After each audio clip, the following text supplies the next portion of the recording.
Students, இப்போ pH and pOHக்கு என்ன relationship? இப்போ நம்ம pH பற்றி இவ்வளோ நேரம் பார்த்தோம். அப்போ pOH எப்படி நம்ம இதோட கனெக்ட் பண்ணுறது அப்படின்னு பார்த்தீங்கன்னா, நீங்கள் எந்த ஒரு சொல்யூஷன் எடுத்துக்கிட்டாலும் அந்த சொல்யூஷனோட pH அண்டு pOH வேல்யூவை ஆட் பண்ணால் என்ன வரும் அப்படின்னு பார்த்தீங்கன்னா 14 வரும்.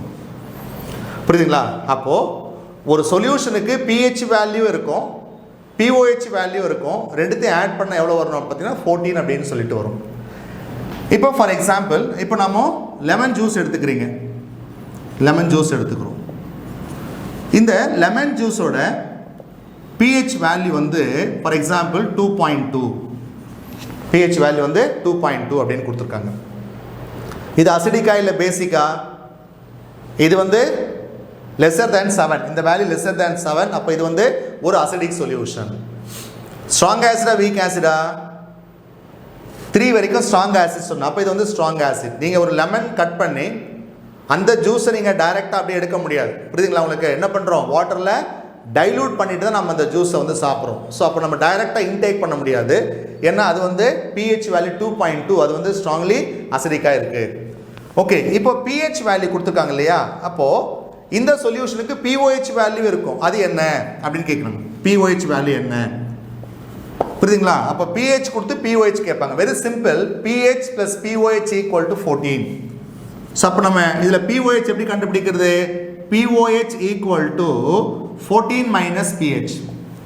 புரியுதுங்களா? அந்த பக்கம் வந்துச்சுன்னா இது அந்த பக்கம் கொண்டு வந்து மைனஸ் pH ஆகிடும். அப்போ இது வந்து 14, 14லேருந்து எதை கழிக்கிறீங்க? 2.2 நீங்கள் கழிக்கிறீங்க. அப்போது எவ்வளோ ஒரு வேல்யூ பாருங்கள் உங்களுக்கு? 11.8 வருமா? 11.8 வரும். இதான் வந்து pOH value of the lemon juice. அப்போது ஒரு சொல்யூஷனுக்கு pH கொடுத்தா நம்ம pOH கண்டுபிடிக்கலாம், இல்லை pOH கொடுத்தா pH கண்டுபிடிக்கலாம். ஏன்னா இந்த ரெண்டு சம் வந்து பார்த்தீங்கன்னா உங்களுக்கு 14 வருது. இப்போது வாட்டர் எடுத்துக்கிறீங்க, பியூர் வாட்டர் எடுத்துக்கிறீங்க.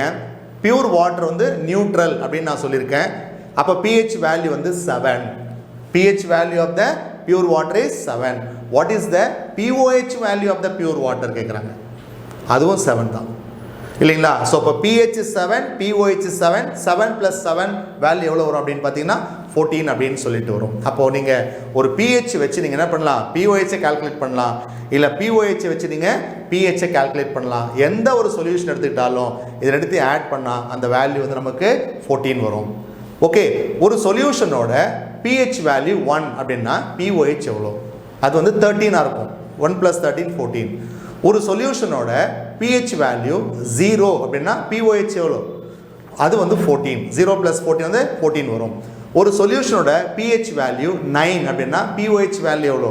ஸோ அது வந்து 5. புரியுதா? ஸோ அப்போ நீங்கள் ஈஸியாக என்ன பண்ணலாம்? pHலேருந்து pOHஐ கால்குலேட் பண்ணிக்கலாம். ஓகே ஓகே ஸ்டூடெண்ட்ஸ், இப்போ நம்ம pH கால்குலேஷன்ஸில் ஆல்ரெடி நம்ம 2 ப்ராப்ளம் போட்டிருக்கோம். ஒன்று வந்து HCl போட்டிருக்கீங்க, pH calculation of hydrochloric acid போட்டிருக்கோம். இன்னொன்று HNO3 நைட்ரிக் ஆசிட் போட்டிருக்கீங்க. பட் இது வந்து 3வது சம். இந்த சம்மில் பாருங்கள், உங்களுக்கு calculate the pH of 5 × 10⁻⁻5 m of H2SO4. Right, நீங்கள் pH கண்டுபிடிக்கணும். என்ன ஆசிட் கொடுத்துருக்காங்க அப்படின்னு பார்த்தீங்கன்னா சல்ஃபூரிக் ஆசிட் கொடுத்துருக்காங்க. ஓகே ரைட், இங்கே கவனிங்க. இப்போ நம்ம ஃபார்முலா எழுதிக்கங்க. pH equal to negative logarithm of H plus ion concentration to the base 10.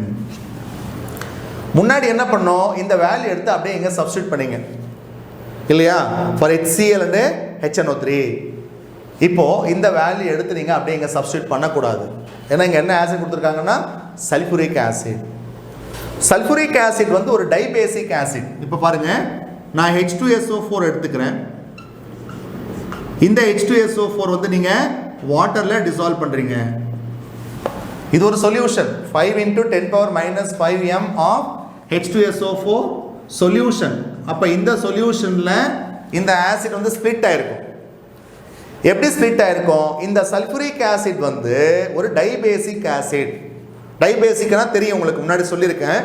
அதில் வந்து 2 ரீப்ளேசபிள் ஹைட்ரஜன் ஆட்டம் இருக்குது. எப்படி ஸ்ப்ளிட் ஆகும்னு பார்த்தீங்கன்னா 2 moles of H plus SO4 2- இந்த மாதிரி ஸ்ப்ளிட் ஆகும். ரெண்டு ஹைட்ரஜன் ஆட்டம் இருக்கு இல்லையா, இந்த ரெண்டு hydrogen atom will produce 2H plus. Balance என்ன இருக்கு அப்படின்னு பார்த்தீங்கன்னா 2SO4, SO4 2- இருக்கு.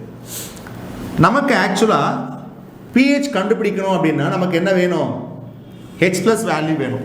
H plus வேல்யூ நீங்கள் எவ்வளோ சல்ஃபூரிக் ஆசிட் எடுத்திருக்கீங்க அப்படின்னு பார்த்தீங்கன்னா 1 mole சல்ஃபூரிக் ஆசிட் எடுத்திருக்கும். 1 mole you are taken only 1 mole of H2SO4 எடுத்திருக்கீங்க. இந்த 1 mole இருந்து எவ்வளோ H plus ஃபார்ம் ஆயிருக்கு அப்படின்னு பார்த்தீங்கன்னா உங்களுக்கு 2 moles ஃபார்ம் ஆயிருக்கு. இங்கே பாருங்க 2H plus இருக்கு இல்லையா, அப்போ நமக்கு ப்ராடக்ட் வந்து பார்த்தீங்கன்னா 2 moles வந்து ஃபார்ம் ஆயிருக்கு. முன்னாடி எக்ஸாம்பிளில் hydrochloric acid 1 mole hydrochloric acid 1 H plus form ஆகுது. Nitric acid 1 mole nitric acid 1 H plus form ஆகுது. வேல்யூ டைரக்டாக எடுத்து எழுதிட்டீங்க. பட் இங்கே sulphuric acid producing 2H plus 2 moles of H plus ions. இப்போ இந்த சல்ஃபூரிக் ஆசிடோட கான்சன்ட்ரேஷன் எவ்வளோ கொடுத்துருக்காங்க பாருங்களேன். இந்த 1 mole sulphuric ஆசிடோட concentration 5 into 10 power minus 5 m அப்படின்னு நம்ம கொடுத்துருக்கோம். ஆனால் இப்போ இந்த இடத்துல 2H plus ஃபார்ம் ஆகுது. நமக்கு வந்து pH கால்குலேட் பண்ணுறதுக்கு we need H plus ion concentration. H plus ion concentration எவ்வளோ இருக்குது, இதை தான் நம்ம இங்கே சப்ஸ்டிடியூட் பண்ணணும். இந்த வேல்யூ எடுத்து சப்ஸ்டிடியூட் பண்ணக்கூடாது. அப்போ இந்த இடத்துல 2 moles of H plus ions form ஆகிறதுனால இந்த வேல்யூவை நீங்கள் 2 ஆல் மல்டிப்ளை பண்ணணும். புரியுதுங்களா? இங்கே 2 moles, அப்போது 2 into இந்த கான்சன்ட்ரேஷன் பாருங்க 5 into 10 power minus 5. 2 into 5 into 10 power minus 5. So இது நீங்கள் மல்டிப்ளை பண்ணி எவ்வளோ வரும் அப்படின்னு பார்த்தீங்கன்னா 10 into 10 power minus 5 வரும். 2 5s are 10. 10 into 10 power minus 5. இந்த 10ன்றது ஆக்சுவலாக this is nothing but 10 power 1ன்னு அர்த்தம் இல்லையா. 10 போட்டாலோ 10 power 1 போட்டாலும் ரெண்டுமே ஒன்று தான். அப்போ இது பவர் 1, இது பவர் வந்து -5 இருக்கு இல்லையா. அப்போ நெட் வந்து பார்த்தீங்கன்னா உங்களுக்கு என்ன வரும் கேட்டிங்கன்னா 10 power -4 அப்படின்னு சொல்லிட்டு வரும். இந்த வேல்யூ தான் நீங்கள் சப்ஸ்டியூட் பண்ணணும். அப்போ நீங்கள் இந்த கொடுத்த வேல்யூவை டைரெக்டாக இங்கே போடக்கூடாது. அப்போ அந்த ஆசிட் வந்து என்ன ஆசிட், அந்த ஆசிட் வந்து மோனோபேசிக்கா இல்லை டைபேசிக்கா பார்க்கணும். HCl HNO3 கொடுத்தானா டைரெக்டாக போட்டுக்கிறீங்க. இதே மாதிரி தான் பேஸு கூட. ஒரு பேஸில் எத்தனை OH குரூப் இருக்குன்னு பார்க்குறீங்க. ஒரு OH குரூப் இருந்தால் டைரெக்டாக pOH கால்குலேட் பண்ணலாம். 2 OH குரூப் இருக்கும்போது நீங்கள் என்ன பண்ணணும், இந்த மாதிரி மல்டிப்ளை பண்ணி தான் போடணும். இது அடுத்தடுத்த பெரிய கிளாஸில் +1 +2 வரும்போது நீங்கள் இதை வந்து இன்னும் கிளியராக தெரிஞ்சுப்பீங்க. ஓகே, இப்போ நமக்கு இந்த எக்ஸாம்பிள் நீங்கள் நல்லா புரிஞ்சுக்கோங்க. அப்போது இந்த இடத்துல நம்ம சப்போஸ் வேற ஒரு ஆசிட் கொடுத்துருக்காங்க H3PO4 அப்படின்னு கொடுத்துருக்காங்கன்னா அதில் 3H plus வரும். அப்போ 3 into அந்த மாதிரி போடணும்.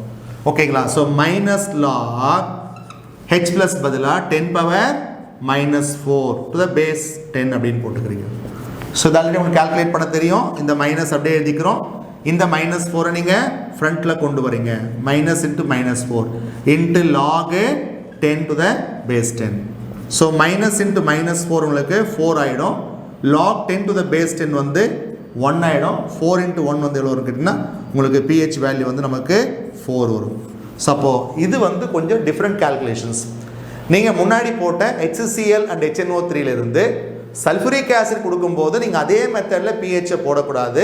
ஏன்னா இது வந்து உங்களுக்கு ஒரு டைபேசிக் ஆசிட். அப்போது இதே மாதிரி தான் உங்களுக்கு அதில் எத்தனை ஹைட்ரஜன் ஆட்டம்ஸ் இருக்கோ அதை வச்சு நீங்கள் என்ன பண்ணணும், அந்த மல்டிப்ளை பண்ணி இந்த வேல்யூஸை நீங்கள் கொண்டு வரணும். ஸ்டூடெண்ட்ஸ், இப்போ நம்ம pH கால்குலேஷன் பார்த்துட்ருக்கோம். இந்த pH கால்குலேஷன்ஸில் அடுத்து வந்து நம்ம பேஸுக்கு எப்படி கால்குலேட் பண்ணுறது. இது வரைக்கும் 3 எக்ஸாம்பிள் பார்த்தீங்க. HCl, HNO3 and sulphuric acid, இதுக்கெல்லாம் pH வேல்யூ எப்படி கால்குலேட் பண்ணுறது அப்படின்னு பார்த்தோம். நெக்ஸ்ட் வந்து நம்ம ஒரு பேஸுக்கான pH வேல்யூ பார்க்க போகிறோம். Calculate the pH of 1 into 10 power -4 m of sodium hydroxide solution. இங்கே என்ன கொடுத்துருக்காங்க பாருங்க, NaOH. NaOH என்றது சோடியம் ஹைட்ராக்சைடு. இது வந்து ஒரு பேஸ். Okay, right. இப்போ நீங்கள் சோடியம் ஹைட்ராக்சைடு எடுத்துக்கிறோம், NaOH எடுத்துக்கிறீங்க. இது வந்து சொல்யூஷன், அக்வஸ் சொல்யூஷனாக இருக்குது, வாட்டரில் டிசால்வ் பண்ணியிருக்காங்க. எப்படி ஸ்ப்ளிட் ஆகும் அப்படின்னு பார்த்தீங்கன்னா Na+ and then OH- split ஆகும். ஆக்சுவலாக இது வந்து ஒரு ஆசிட் கிடையாது. இது வந்து சோடியம் ஹைட்ராக்சைடு என்ன ப்ரொடியூஸ் பண்ணுதுன்னு பார்த்தீங்கன்னா OH மைனஸ் அயான்ஸை ப்ரொடியூஸ் பண்ணுது. This is called hydroxide ion. அப்போ இந்த ஹைட்ராக்சைடு அயான் வந்து பார்த்தீங்கன்னா என்னது? This is nothing but base. புரியுதுங்களா? எப்போ ஒரு பேஸை எங்கே கொடுக்குறாங்களோ, ஒரு ஆசிட் பதிலாக எப்போ பேஸை கொடுக்குறாங்களோ நீங்கள் ஃபார்முலாவை மாற்றிக்கணும். ரெண்டு ஃபார்முலா பார்த்தோம். ஒன்று வந்து பிஹெச்னு ஒரு ஃபார்முலா இருக்குது, இன்னொன்று பிஓஹெச்னு ஒரு ஃபார்முலா இருக்குது. ஸோ நீங்கள் நார்மலாக ஆசிடுக்கு பிஹெச் ஃபார்முலாவை யூஸ் பண்ணிக்கோங்க. பேஸ் கொடுக்கும்போது இந்த மாதிரி சோடியம் ஹைட்ராக்சைடு, பொட்டாசியம் ஹைட்ராக்சைடு இந்த மாதிரி பேஸ் கொடுக்கும்போது நம்ம என்ன பண்ணலாம், ஃபஸ்ட்டு பிஓஹெச் ஃபார்முலாவை யூஸ் பண்ணிவிட்டு அப்புறம் பிஹெச்சை கால்குலேட் பண்ணலாம். Okay right. ரெண்டு மெத்தட் இருக்குது இதில். இப்போ நான் ஒரு மெத்தட் உங்களுக்கு சொல்லி கொடுக்குறேன். ஸோ இப்போ நம்ம என்ன பண்ண போகிறோம், பிஹெச்சுக்கு பதிலாக என்ன ஃபார்முலா எடுத்துக்கிறீங்க, பிஓஹெச்னு ஒரு ஃபார்முலா எடுத்துக்கிறோம். பிஓஹெச் அப்படின்னு சொன்னால் என்ன, negative logarithm of OH minus ion concentration to the base 10. ஏன் பிஹெச் எடுக்கிறதுக்கு பதிலாக பிஓஹெச் எடுக்கிறீங்கன்னா, இது வந்து ஒரு பேஸ். ஒரு பேஸுக்கு வந்து என்ன கான்சன்ட்ரேஷன் கொடுத்துருப்பாங்கன்னா OH மைனஸ் அயான் கான்சன்ட்ரேஷன் தான் கொடுத்துருப்பாங்க. அப்போ இந்த ஃபார்முலா வச்சு நீங்கள் முதல்ல என்ன கண்டுபிடிக்கணும், பிஓஹெச்சை கண்டுபிடிக்கணும். Okay right. இப்போ இந்த NaOH கான்சன்ட்ரேஷன் எவ்வளோ NaOH எடுத்திருக்கீங்கன்னா 1 மோல் எடுத்திருக்கீங்க. ஒன்லி 1 மோல் NaOH எடுத்திருக்கோம். அப்போ 1 மோல்ல இருந்து எவ்வளோ OH மைனஸ் ஃபார்ம் ஆயிருக்கு அப்படின்னு பார்த்தீங்கன்னா அதுவும் 1 மோல் தான் ஃபார்ம் ஆயிருக்கு. அப்போ OH கான்சன்ட்ரேஷனும் NaOH கான்சன்ட்ரேஷனும் ரெண்டுமே ஈக்குவல். அப்போ sodium hydroxide concentration equal to OH minus ion concentration. புரியுதுங்களா? தட் இஸ் ஈக்குவல் டு எவ்வளோ value, 1 into 10 power minus 1 into 10 power minus 4. இதை நீங்கள் டைரக்டாக என்ன பண்ணலாம், 10 power minus 4 அப்படியே எடுத்துக்கலாம்.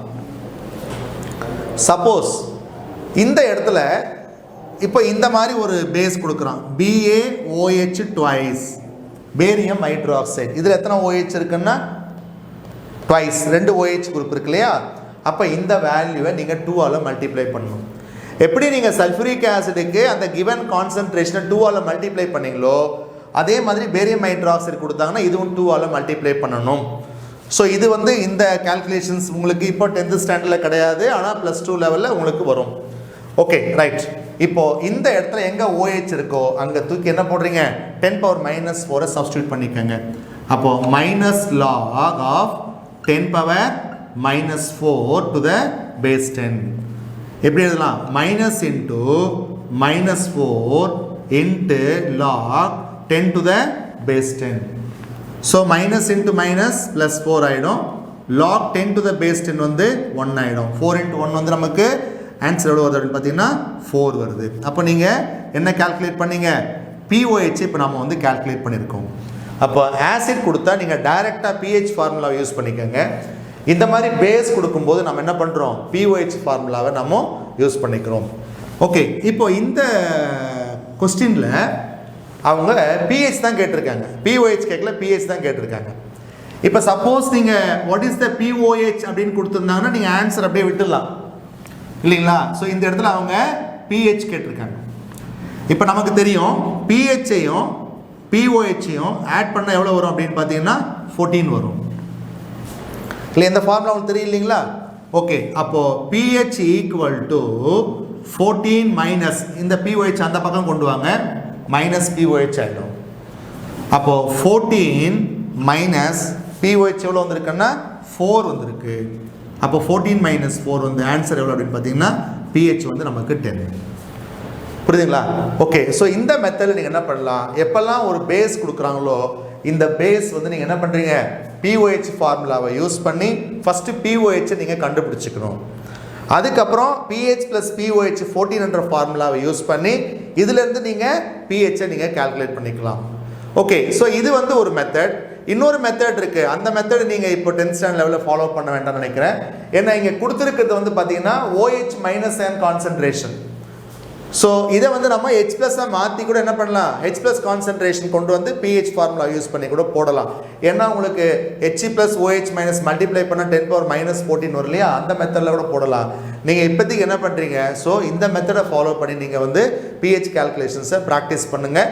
ஸோ மைண்டில் ஞாபகம் வச்சுக்கோங்க, ஒரு ஆசிட் கொடுக்கும்போது அது மோனோபேசிக்கா டைபேசிக்கான்னு பார்த்து கால்குலேஷன் போடணும். அதே மாதிரி ஒரு பேஸ் கொடுக்கும்போது அதில் எத்தனை OH குரூப் இருக்குது, ஒன்லி 1 OH குரூப் இருக்கா இல்லை 2 OH குரூப் இருக்கா, இதெல்லாம் நீங்கள் மைண்டில் வச்சுக்கிட்டு நீங்கள் ப்ராக்டிஸ் பண்ணணும். இதே கால்குலேஷன்ஸ் வந்து உங்களுக்கு +2லேயும் நமக்கு இருக்குது. +2 ஸ்டூடெண்ட்ஸில் இந்த ப்ராப்ளம்ஸ் இருக்குது, இதுக்கு அடுத்த அட்வான்ஸ் ப்ராப்ளம்ஸ்லாம் இருக்குது. ஸோ ஈவன் +2 ஸ்டூடெண்ட்ஸுக்கு நீங்கள் என்ன பண்ணுறீங்க, இந்த pH கால்குலேஷன்ஸை நீங்கள் ஒரு முறை இந்த வீடியோவை பார்த்தீங்கன்னா உங்களுக்கு ஏதாவது டவுட்ஸ் வந்து உங்களுக்கு வந்து நல்லா கிளியர் ஆகிடும். So it's a very important topic for the higher secondary 10th standard students வந்து இந்த டாப்பிக்கை நீங்கள் ஒமிட் பண்ணாமல் பார்க்கணும். ஸோ இந்த pH ரிலேட்டடாக இன்னொரு வீடியோ உங்களுக்கு அடுத்து ஒன்று வரும், அதை நீங்கள் மறக்காமல் பாருங்கள்.